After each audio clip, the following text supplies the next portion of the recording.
رحمان الله ګربز د تیر کال په داخلي یو ورځنیو کرکټ سیالیو کې 192 منډې یوازې د سلوریزو په مټ جوړې کړې وې.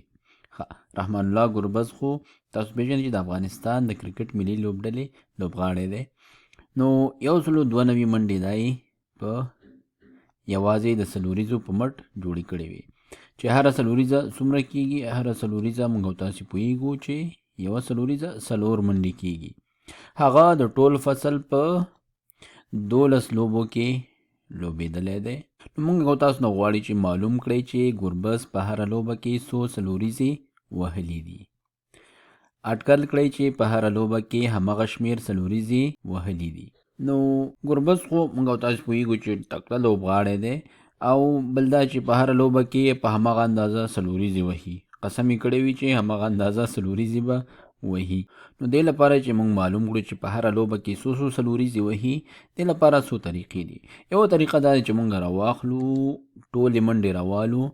اول دا پیدا کړو چې ټولې څو سلوریزې وهل شوي. نو ټولې منډې راخلو 192 او دا تقسیم یې څو کوو په 4 کو، ځکه هره سلوریزه 4 منډې کېږي. نو 192 چې ټولې د سلوریزو په مټ منډې دي دا به په 4 وویشو. موږ ته به د سلوریزو شمېر په لاس راکړي. نو لیکو چې دا تقسیم 4 دا مساوي کېږي له 100 سره.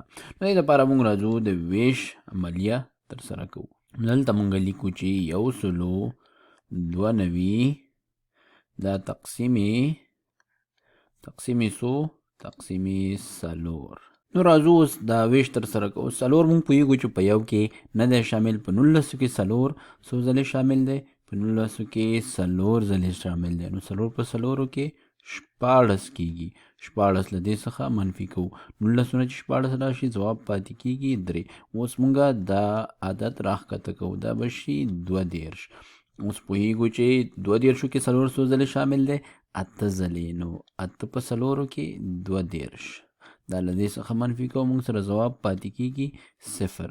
نو 192 تقسیم 4 دا مساوي کېږي له 100 سره 48 سره. 48. نو رحمان الله ګربز په ټول فصل کې 48 سلوریزې وهلي دي. نو موږ سره پوښتنه اوس هم په ځای پاتې ده چې په هره لوبه کې څو سلوریزې وهلي دي.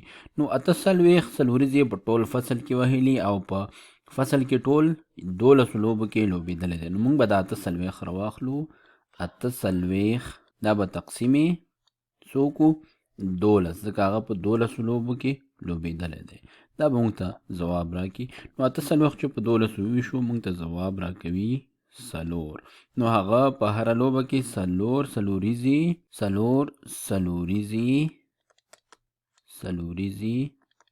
په هره لوبه کې دا هغه وهلي دي. نو زموږ ځواب شو په هره لوبه کې 4 سلوریزې وهلي دي.